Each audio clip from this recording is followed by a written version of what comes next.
जयराम ठाकुर जी, हिमाचल प्रदेश के पार्टी के जुझारू अध्यक्ष और संवेदनशील अध्यक्ष डॉक्टर सुरेश कश्यप जी, हमारे प्रदेश के प्रभारी अविनाश राय खन्ना जी, हमारे प्रदेश के सह प्रभारी संजय टंडन जी, यहाँ के विधायक और मंत्री, लोकप्रिय मंत्री गोविंद ठाकुर जी, हमारे रामलाल मार्कंडे जी जो हिमाचल सरकार में मंत्री हैं, राम सिंह जी उपाध्यक्ष, हमारे राकेश जम्वाल जी प्रदेश के महामंत्री, त्रिलोक जम्वाल जी प्रदेश के महामंत्री, भीमसेन जी जिला के अध्यक्ष, हमारे वरिष्ठ नेता पूर्व में सांसद रहे, मंत्री रहे, सम्माननीय महेश्वर सिंह जी, हमारे सभी मंच पर आसीन मंडी जिला और कुल्लू जिला के विधायकगण, हमारे पदाधिकारीगण और यहाँ इतनी बड़ी संख्या में कुल्लू क्षेत्र के और कुछ पड़ोस के मंडी के क्षेत्र के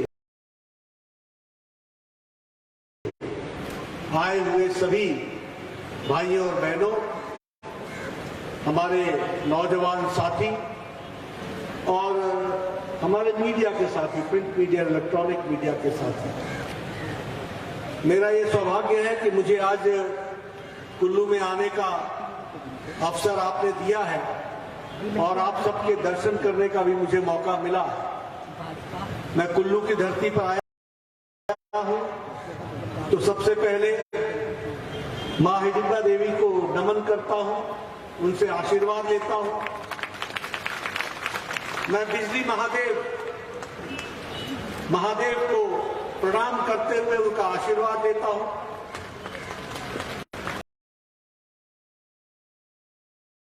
आजकल डुगरी का मेला हिडिंबा देवी के प्रांगण में चल रहा है। मेलों का समय है, हर देवता अपने अपने गांव में भ्रमण पर निकले हैं। मैं सभी देवी देवताओं को नमन करता हूं और उनसे आशीर्वाद लेकर के अपनी बात करूंगा। मैं आ रहा था तो मैंने कुछ दुकानें देखी तो मुझे पीपल जातर याद आ गया। उसका भी मेला कुछ समय पहले ही समाप्त हुआ और अभी भी मेले की रौनक मुझे देखने को मिलती है। ऐसी पवित्र देवी देवताओं की भूमि को मैं पुनः नमन करते हुए अपना आशीर्वाद उनसे प्राप्त करता हूं। मित्रों,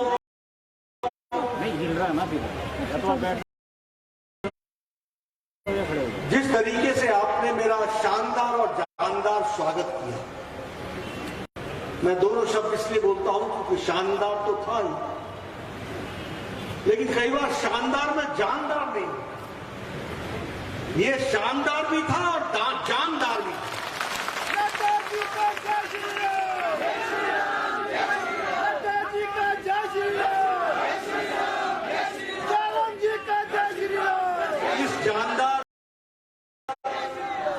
इस जानदार स्वागत के लिए आप सबको मैं तहे दिल से धन्यवाद देता हूं।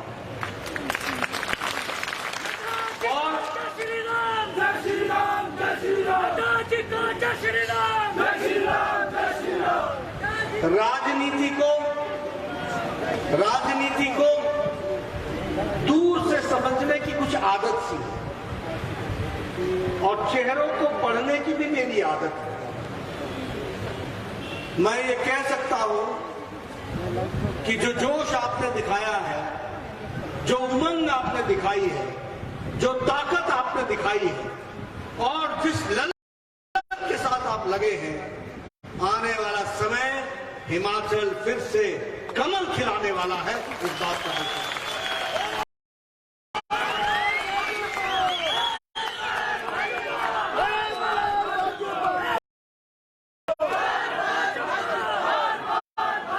मुझे पूरा विश्वास है कि जयराम जी के नेतृत्व में, मोदी जी के आशीर्वाद से दोबारा हिमाचल प्रदेश की जनता अपना आशीर्वाद देने के लिए आतुर है। और हम उनको ये विश्वास दिलाते हैं कि उनके आशीर्वाद को लेकर नई उमंग के साथ फिर से हिमाचल की सेवा में हम जुटेंगे। इस बात का हम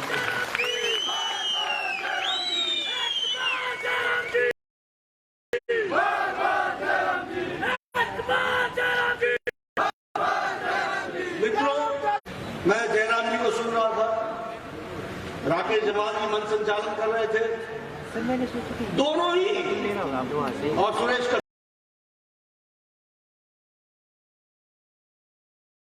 कश्यप जी को हमने सुना। सभी ने अपने वक्तव्य में एक बात पर जोर दिया कि हमने हिमाचल की जनता के लिए मोदी जी ने हमने क्या क्या किया है। आप बताइए, कोई कांग्रेस की सरकार 5 साल बाद जनता के बीच में जाके ये हिम्मत रखती है कि वो कहे कि हमने ये किया है? कह सकती है क्या? कह सकती है क्या? कांग्रेस में हिम्मत ही नहीं है कि वो जनता के सामने जाकर छाती ठोक के बोले कि हमने जो कहा था वो किया है। ये हिम्मत है तो सिर्फ भारतीय जनता पार्टी में।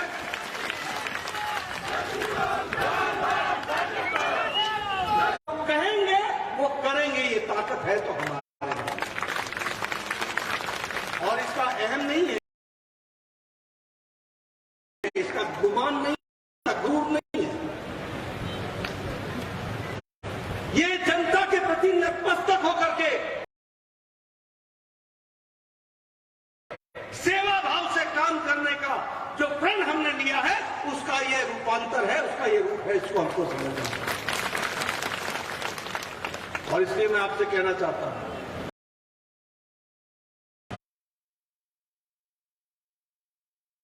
कि देश मोदी जी के नेतृत्व में बदल गया है। और फिर कहने के लिए नहीं कहता हूं, पूर्व का स्वास्थ्य मंत्री रहा हूं, प्रदेश में भी रहा हूं और देश का भी रहा हूं। इस देश में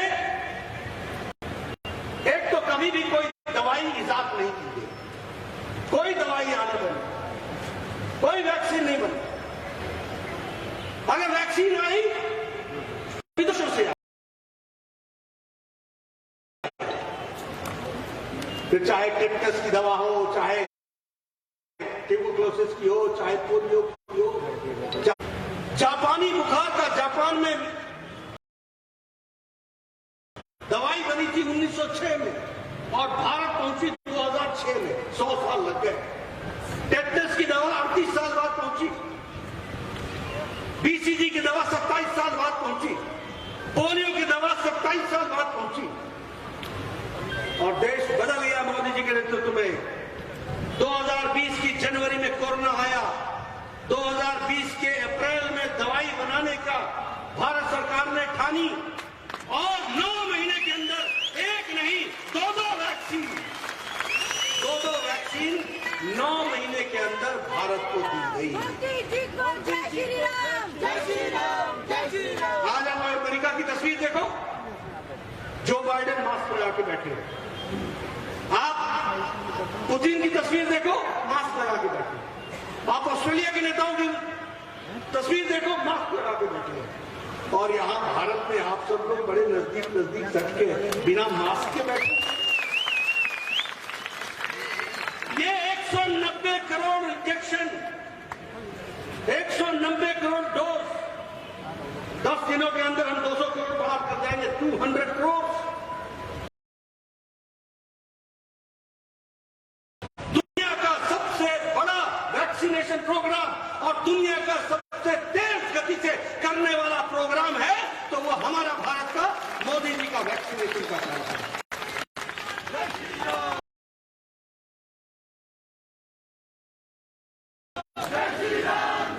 बताइए, आपको मोदी जी ने स्वास्थ्य का कवच पहनाया कि नहीं पहनाया? पहनाया कि नहीं पहनाया? और इसके साथ साथ मुफ्त में पहनाया कि नहीं पहनाया? और एक नहीं 2-2 डोज लगवाई कि नहीं लगवाई? और उसके बाद बूस्टर डोज लगाया कि नहीं लगाया? बदलता भारत है। ये हमको समझना होगा, ये हमको जानना होगा। आप बताइए, यूक्रेन में झगड़ा हुआ, अमेरिका सरकार ने अपने अमेरिकन लोगों को वहां से लाए क्या? ऑस्ट्रेलिया के लोग लेके आए क्या? कनाडा के लोग लेके आए क्या? आप बताइए, कोई यूरोप के देश के व्यक्ति को लेकर के आए क्या? बताइए, लेके आए क्या? और मोदी जी ने पुतिन से बात की कि नहीं की? युद्ध को रुकवाया कि नहीं रुकवाया? ज़ेलेंस्की से बात की कि नहीं की? युद्ध को रुकवाया कि नहीं रुकवाया? अपने बच्चों को वहां से निकाला कि नहीं निकाला? 23,000 बच्चों को 114 फ्लाइट में मुफ्त एक महीने के अंदर भारत सुरक्षित पहुंचाया। ये बदलता भारत, ये है बदलता भारत। और तो और दूसरे देश के भी सज्जन भारत का तिरंगा लेकर के निकले यूक्रेन की सड़कों पर, और तब जाकर के उन्होंने भी अपनी जान बचाई। ये आज भारत का झंडा है, ये हमारा तिरंगा है, ये हमारी ताकत है। इसलिए जब मैं इन बातों को आपके सामने रखता हूं, तो मैं इन बातों को इसलिए रखता हूं क्योंकि देश बदल चुका है। आप बताइए, गांधी जी ने खादी शुरू किया था कि नहीं किया था? किया था। 70 साल कांग्रेस खादी खादी बोलती रही। इस साल 1,15,000 करोड़ रुपए का मोदी जी के आह्वान पर वोकल फॉर लोकल, देश का कपड़ा पहनो, खादी पहनो, आज 1,15,000 करोड़ रुपए का जो बिजनेस है वो खादी ने आजाद भारत में पहली बार इतना बड़ा किया है। इसको भी हम चिल्ला, और अब वो फास्टेस्ट मूविंग कंज्यूमर गुड बन गया है, सबसे तेज की गति से कंज्यूमर गुड बन गया है। वो उस श्रेणी में आकर के खादी खड़ा है। खादी कांग्रेस ही कहते रहे, और खादी का को प्रयोग में नहीं लाए, खादी को बढ़ाने का काम किया तो वह भी मोदी जी ने किया। अगर हम बात करें तो आपके ध्यान में आएगा कि आज भारत मांगने वाला देश नहीं है, देने वाला देश है। आज भारत इंपोर्टर नहीं है, एक्सपोर्टर है। $400 बिलियन का एक्सपोर्ट किया है भारत को, $400 बिलियन। ये कोरोना के बाद आज हमारा ग्रोथ रेट मूडीज के अनुसार 8.4% पर चल रहा है। इतनी बड़ी कोरोना की त्रासदी के बाद भारत फिर से चल पड़ा मोदी जी के नेतृत्व में, और उसका ग्रोथ रेट 8.4%। आपको जानकर के खुशी होगी कि आज भारत में जब हम 400 बिलियन की बात करते हैं, वहीं हम आपको यह भी बताना चाहते हैं कि प्रधानमंत्री गरीब कल्याण अन्न योजना में 80 करोड़ की जनता को 5 किलो गेहूं, 5 किलो चावल, 1 किलो दाल ये देकर, राशन पहुंचाकर अति गरीबी की रेखा को भारत ने 1% से नीचे रखा है। इसको भी हमको ध्यान रखना है। और 12% लोग इंटरनेशनल मॉनिटरी फंड के अनुसार, उनके अनुसार 12% लोग गरीबी की रेखा से निकल चुके हैं और वो उसकी रेखा से ऊपर आ गए। ये बदलता भारत है। अब यहां पर मैं एक बात जरूर बताऊंगा और आपसे पूछूंगा कि क्या हमने स्वच्छता अभियान में टॉयलेट्स दिए कि नहीं दिए? क्या हमारी सरकार ने सब गांव में बिजली पहुंचाई कि नहीं पहुंचाई? हर घरों को बिजली पहुंचाई कि नहीं पहुंचाई? बैंक के खाते खुलवा करके 100% सैचुरेशन किया कि नहीं किया? ये सब करने में क्या कभी किसी से पूछा किसकी जाति क्या है, किसका धर्म क्या है? हमने एक ही बात करी, सबका साथ, सबका विकास, सबका विश्वास और सबका प्रयास। इस मंत्र को लेकर के हम लोग चले और उसको हम आगे बढ़ाने के लिए नए नए कार्यक्रमों को आगे बढ़ाते हुए हम चल रहे हैं। आज हम स्टार्टअप में दुनिया के सबसे बड़े इकोसिस्टम बन गए हैं। 2014 में 500 स्टार्टअप थे, आज 68,000 स्टार्टअप है और आज 100 से ज्यादा यूनिकॉर्न्स हैं। यूनिकॉर्न का मतलब होता है अपने बिजनेस को जो शुरू किया है उसका साल का टर्नओवर 100 करोड़ से ऊपर चला गया, यानी 100 ऐसी कंपनियां हैं जो 100 करोड़ से ऊपर का बिजनेस कर रही हैं। यह है बदलता भारत, जिसको हमको ध्यान रखना है। अभी जयराम जी चर्चा कर रहे थे, मैंने तो आपको कहा कि आपके शानदार और जानदार अंदाज से मुझे दिसंबर का अंदाज दिख रहा है, मुझे चुनाव दिख रहा है। लेकिन मैं आपसे पूछना चाहता हूं, आज से 3 महीने पहले, 4 महीने पहले आपका ही फोन आता था, नड्डा जी कहां हो? मैं कहता था मैं यूपी में हूं। क्या हो रहा है यूपी में, क्या होगा? मैंने कहा सब ठीक होगा। नहीं नहीं, इधर तो बहुत कुछ बता रहे हैं, बहुत गड़बड़ है। क्या होगा उत्तराखंड में? मैंने कहा ठीक होगा। नहीं नहीं, इधर तो गड़बड़ बता रहे हैं। क्या होगा गोवा में? मैं कहता था ठीक होगा। नहीं नहीं, यहाँ तो गड़बड़ बता रहे हैं। मैंने कहा कौन गड़बड़ बता रहा है? बोले यहाँ लगे हुए, कई लोग लगे हुए, ऐसी चर्चा आ रही है, हम तो घबराए हुए हैं। मैंने कहा दिल थाम के बैठो, मोदी जी के कार्यक्रमों पर सभी जगह की जनता ढंग से मोहर लगाएगी और जिता करके हमको देखिए।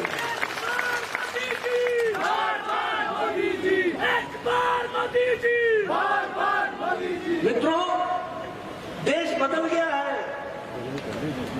अब देश जातिवाद पर वोट नहीं देता, क्षेत्रवाद पर वोट नहीं देता, अब लोग संप्रदायवाद पर वोट नहीं देते हैं, धर्म के नाम पर वोट नहीं देते हैं। अब लोग विकासवाद को लेते हैं और विकासवाद के साथ चलते हैं। मोदी के विकास, मोदी जी ने सबको धक्का दिखाया है, राजनीति की संस्कृति बदल करके रख दी है। आज किसी को भी आना होगा तो विकास की बात करनी पड़ेगी। उन्होंने परिवारवाद, संप्रदायवाद, जातिवाद, इलाकावाद, इस सब को हराते हुए विकासवाद को आगे बढ़ाया और विकासवाद पर लोगों ने मोहर लगाई। 37 साल बाद, यानी 37 साल बाद कोई सरकार उत्तर प्रदेश में रिपीट हुई और आजाद भारत में पहली बार मुख्यमंत्री दोबारा वही है। योगी जी पहले मुख्यमंत्री हैं आजाद भारत में, जो दूसरी बार लगातार मुख्यमंत्री बने, पहली बार। और कांग्रेस जिसने 30 साल राज किया, 389 सीट पर लड़ी और 379 सीट्स पर जमानत जब्त।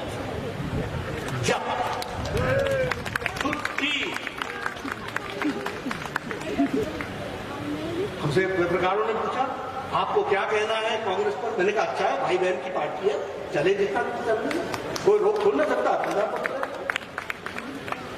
मैंने कहा अच्छी बात है, राजस्थान में रेप हो तो मैं लड़की हूं, मैं लड़ सकती हूं। नहीं, अगर उत्तर प्रदेश में कोई घटना घट जाए तो मैं लड़की हूं, मैं लड़ सकती हूं। अरे ये चौथे वायदे दावे किसको दिखा रहे हो आप? भारत की जनता बड़ी बहुत जानकार है। कांग्रेस का सुपड़ा साफ हो गया। आम आदमी पार्टी होता ही है, नया नया पहलवान जोश में होता है। 377 सीट पर लड़े और 377 सीट पर जमानत जब्त। छुट्टी। अभी उत्तराखंड का चुनाव हुआ, बोलने लगे यहां तो बारी बारी होती है। मैंने कहा देख लेना, अब की बारी हमारी बारी, फिर से होगी हमारी बारी। और ये है, वो है, ऐसा है, वैसा है, इसको ले आए, उसको ले आए। 70 सीटें हैं, 70 सीट पर आम आदमी पार्टी लड़ी, 68 सीट पर जमानत जब्त। 68 सीट। मैं गोवा गया तो वहां तो पोस्टर ही, या तो ममता या केजरीवाल। एयरपोर्ट से उतरो तो लाइन से, तो मैं पूछता था इनको कितनी सीटें मिलेंगी? भाई क्या हाल चाल है, क्या है? नहीं आप चिंता मत कीजिए नड्डा जी, बस आप आइए, मोदी जी आएंगे, प्रधानमंत्री लगेंगे, हम सब लोग लगेंगे, हमारी सरकार बनेगी। गोवा में अब तीसरी बार सरकार में आए, हैट्रिक बनाया है तीसरी बार। 40 सीटें हैं, 40 सीटों में 29 सीट आम आदमी पार्टी लड़ी, 35 पर जमानत जब्त हुई है, 35 पर जमानत जब्त। और टीएमसी तो बीच चुनाव में छोड़ करके चली गई, वॉकओवर ही हो गया, छुट्टी हो गई।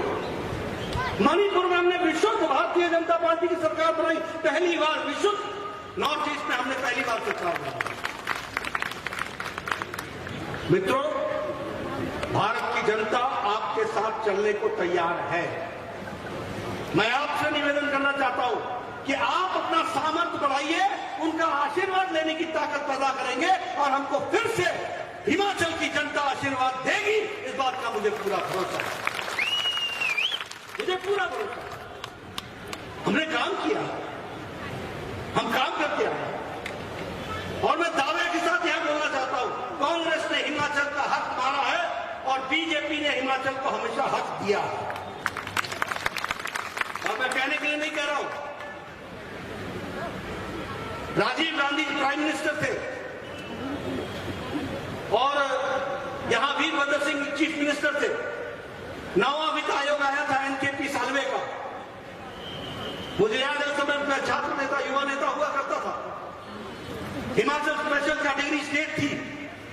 एनकेपी सालवे के 9th वित्त कमीशन के रिपोर्ट के अनुसार हमारा स्पेशल कैटेगरी स्टेट समाप्त हो गया। Rajiv Gandhi prime minister, Virbhadra Singh chief minister, Himachal का हिस्सा चला। हमने पता नहीं शांता कुमार और धूमल जी के नेतृत्व में कितनी यात्राएं निकाली। महेश्वर जी को याद होगा न्याय यात्रा की, दिल्ली में गए थे गर्मी में, हमारे कुल्लू के लोग पूरे तैयारी से गए और उस गर्मी में, हाँ उस चोले में पूरे में गए वो सब, वहां उस गर्मी में हम लोगों ने अपनी बात रखी, कोई सुनने को तैयार नहीं। मोदी जी आए 2014 में, आपने किसी ने भी एक कागज नहीं मोदी जी को निवेदन किया, कोई मेमोरेंडम नहीं दिया।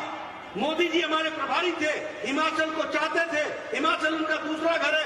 जैसे ही प्रधानमंत्री बने उन्होंने फिर से हिमाचल का हक रिस्टोर कर दिया और स्पेशल कैटेगरी स्टेट दे दिया। अब सेंट्रली स्पॉन्सर्ड स्कीम में, केंद्र की स्कीम में हिमाचल सरकार को सिर्फ 10% देना पड़ता है, बाकी 90% भारत सरकार खर्च करती है। और वीरभद्र के राज में और राजीव गांधी के राज में 60 उनको खर्च करना पड़ता था, 40 हम करते थे। लेकिन मोदी जी ने हम लोगों को इससे निजात दिला दिया। 90% वो खर्च करेंगे, 10% हम खर्च करेंगे। ये फर्क ला करके खड़ा है। आप बताइए, अटल जी यहां आए थे, उन्होंने यहां इंडस्ट्रियल पैकेज दिया था कि नहीं दिया था? दिया था कि नहीं दिया था? ये बत्ती उनके कारण बसा था कि नहीं बसा था? ये डमडाल उनके कारण बसा था कि नहीं बसा था? ये जितने भी इंडस्ट्रियल एरिया बने, डाटा सिपा, ये सब उसी समय बसे थे कि नहीं बसे थे? और जैसे ही मनमोहन सिंह की सरकार आई, इन्होंने वो पैकेज वापस ले लिया। यह है कांग्रेस का इतिहास। और क्या कहा कि नहीं जी, हरियाणा में नहीं है, पंजाब में नहीं है ये पैकेज। ये आज अलग बात है कि ना हिमाचल में, ना हरियाणा में, ना पंजाब में, कहीं भी कांग्रेस की अब सरकार नहीं है। उनको छुट्टी कर दी गई, गुड बाय कह दिया गया। ये भी हमको याद है। ये बदलता हुआ जी ने शिलान्यास किया, बाद में हमारी सरकार चली गई, कोई काम नहीं हुआ आज तक। मैं बार बार इस बात को कहता हूं, मैं गया था उनसे मिलने मनाली, जब वो प्रधानमंत्री नहीं रहे थे तो वो आए थे यहाँ, शायद 2005 की बात होगी, 4 की बात। उन्होंने मुझसे पूछा ये रोहतांग टनल का क्या हो रहा है, तो मैंने कहा कि अभी तो काम रुका हुआ है। तो अटल जी ने कहा था, वो शिलान्यास, वो शिला मेरे दिल पर पत्थर है। ये बात उन्होंने कही थी। मोदी जी बगल में बैठे थे, वो हमारे प्रभारी थे। मोदी जी बोलते नहीं है, चुप रहते हैं, लेकिन उन्होंने उसी दिन ठान ली थी। और जिस दिन वो प्रधानमंत्री बने, उन्होंने उसी दिन अटल टनल का रिव्यू किया और होल स्केल में काम चलाया। और 2017-18 में अटल टनल हिमाचल की जनता को और भारत की आर्मी को सुपुर्द किया गया और उसको आज हमारे लिए एक तरीके से वरदान साबित हो रहा है। कैसे हम हिमाचल को भूल सकते हैं? क्या किया था कांग्रेस के लोगों ने? और मैं जिन बातों को बोल रहा हूं, मैं चाहूंगा पत्रकार मेरी बात को बारंबार उठाए। कोई भी कांग्रेसी नेता है तो उससे पूछे, क्या किया था तुमने स्पेशल कैटेगरी स्टेट का? क्या किया था तुमने इंडस्ट्रियल पैकेज का? क्या किया था तुमने अटल टनल का? ये कोल डैम और ये सैंड में जो डैम है, सैंड में जो पावर का, पार्वती प्रोजेक्ट, किसने किया शिलान्यास? 20 साल से लगता हुआ था, 20 ईयर्स। अटल जी ने इसका शिलान्यास किया। महेश्वर जी उस दिन उपस्थित थे, इसको अटल जी ने शिलान्यास किया। हम सब लोग उस समय मंत्री के रूप में उपस्थित थे और उसका श्री गणेश किया तो नरेंद्र मोदी जी प्रधानमंत्री के रूप में उन्होंने किया। अभी पीछे दिसंबर में आए थे 2021 के, 11,000 करोड़ रुपए का का उन्होंने शिलान्यास किया, सारे डैम्स का उन्होंने शिलान्यास किया। इसलिए अगर मैं हिमाचल की बात करूं, लूरी हाइड्रो प्रोजेक्ट, दौलत सिद्धि प्रोजेक्ट, सावड़ा प्रोजेक्ट, ये सारे प्रोजेक्ट हैं जिस पर काम तीव्र गति से चल रहा है, उसको आगे बढ़ाने का काम किया है। Indian institute of management Sirmaur, ये भी लगभग 392 करोड़ की लागत से बन रहा है। ये हिमाचल को देन है। हिमाचल कभी सोच सकता था कि Indian institute of management Himachal में खुलेगा, सिरमौर में? कभी सोचा था? जो लोग राजनीति को जानते हैं नजदीक से, उनको मालूम है कि दिल्ली दूर होती है, लेकिन मोदी जी ने दिल्ली को दूर नहीं रखा, आपके गांव तक पहुंचा दिया है। इस बात को बिल्कुल याद रखिए। All India institute of medical sciences, अरे हमने अपने होश में तो एक ही मेडिकल साइंसेज सुना था, दिल्ली का। आज 1492 करोड़ रुपए की लागत से बिलासपुर में all India institute of medical sciences बन रहा है। 4 मेडिकल कॉलेज बन गए। ये कुल्लू में भी ट्रॉमा सेंटर किसने दिया? हमारी सरकार ने। हर दृष्टि से विकास की बात। ये नेशनल हाईवे का काम कब चला? हमारी सरकार। कौन इन बातों को आगे बढ़ा रहा? हमारी सरकार। आयुष्मान भारत की इन्होंने बात की। दुनिया में 5 लाख रुपए का सालाना हेल्थ का कवर देना, और किसको देना? गांव वाले, रेडी वाले, फेड़ी वाले, रिक्शा वाले, ठेला वाले, जो गरीब लोग हैं, उनको लिए दिया गया आयुष्मान भारत का ही काम। और जयराम भी पीछे नहीं रहे, इन्होंने हिमाचल हिम केयर चला दिया। जो बचा उसको उन्होंने छोड़ लिया। हिमाचल 100% हेल्थ कवर 5 लाख रुपए का होगा। ये आपको गंभीर बीमारियों से लड़ने का कवच है, कवच। इस कवच को खड़ा किया। आप बताइए, उज्ज्वला योजना ने परिवर्तन किया कि नहीं किया आपके जीवन में? उज्ज्वला के कारण गैस का कनेक्शन मिला कि नहीं मिला? मिला कि नहीं मिला? मैं पीछे से पूछना चाहता हूं, मिला कि नहीं मिला? मैं तो हिमाचल का रहने वाला हूं। मुझे याद है, हमारी बहनें 4 बजे सुबह उठती थी। मैं बार बार सुनाता हूं, जंगल में जाती थी, ठक ठक ठक आवाज सुनती थी, पेड़ काटे जाते थे, पड़ोसी उठता था, झगड़ा करता था, ओए मेरे पेड़ तो नहीं काट दिया कोई। फिर वो बोलती थी, नहीं जी ये तो मेरे मेरे मेरे जमीन में। झगड़े होते थे, पेड़ से गिरना होता था, तब जाकर के कहीं लकड़ी काट करके चूल्हा जलाती थी। आजकल हमारी बहनें घर में लाइटर टक से मारती हैं और तुरंत चाय बना करके पिला देती है। ये महिला सशक्तिकरण। आज कोई भी गांव नहीं बचा जहां शौचालय घर घर नहीं है। ये अंतर आकर के खड़ा है। और जयराम जी ने जो बच्चे लोग थे उनको गृहिणी सुविधा के अंदर उनको भी आपने गैस के चूल्हे और कनेक्शन दे दिया। 100% शौचालय पहुंचा दिया। ये शौचालय सिर्फ शौचालय नहीं है बहनों, ये मातृशक्ति का एम्पावरमेंट है, सशक्तिकरण है। इसको हमको समझना होगा। आप बताइए, इस 21वीं शताब्दी में हमारी बहनें ओपन में अपने खुले में अपने दैनिक नित्य क्रम के लिए जाया करती थी। ये कौन सी उनको हमने आजादी दी थी? आजाद किया तो नरेंद्र मोदी जी ने किया, और 1-2 को नहीं किया, 11 करोड़ बहनों को किया। 11 करोड़।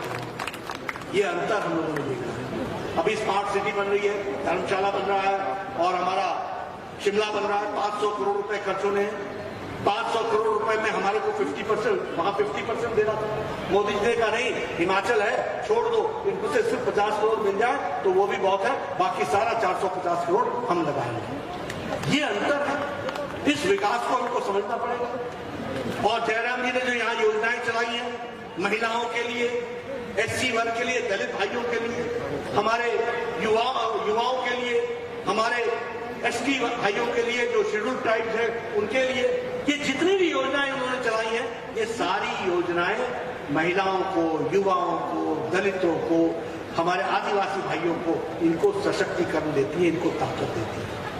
मित्रों, मैं एक ही बात कहना चाहता हूं कि हम विकासवाद को लेकर के चलने वाले लोग हैं। आज सड़कों का जाल दिख रहा है।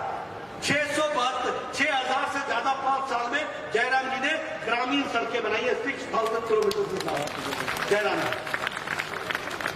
आप समझिए कितने गांव जोड़े गए होंगे, किस तरीके से। और जहां सड़क नहीं बनी है वहां इसलिए नहीं बनती है क्योंकि लोगों ने जमीन देने से इनकार किया।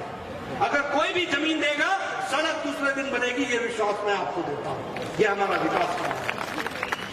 इसलिए मित्रों, मैं आपका ज्यादा समय नहीं लूंगा, लेकिन हाँ, मैं इतना आपसे जरूर आशा करता हूं कि आप जाएं गांव-गांव में, लोगों को इस बात को प्रेरित करें और बताएं कि हमारा हिमाचल आज बदला हुआ हिमाचल है, विकास की ओर चल पड़ा है, विकसित होकर के चल पड़ा है, विकसित होकर के चल पड़ा है और तीव्र गति से इसको हमको आगे बढ़ाना है। हम इसमें अपना योगदान कैसे कर सकते हैं?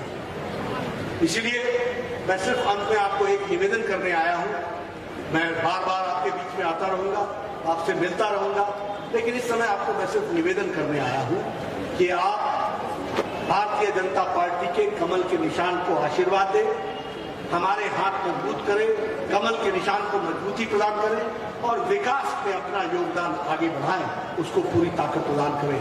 ये आपसे मैं निवेदन करने आया हूं। मुझे पूरा विश्वास है कि आप मेरे संदेश को गांव-गांव तक पहुंचाएंगे, लोगों को बताएंगे, उनका आशीर्वाद प्राप्त करेंगे और फिर एक बार भारतीय जनता पार्टी का परचम हिमाचल में भी लहराएगा। यही आशा के साथ बहुत बहुत धन्यवाद। जय भारत, जय हिंद। धन्यवाद आदरणीय अध्यक्ष जी, आपके मार्गदर्शन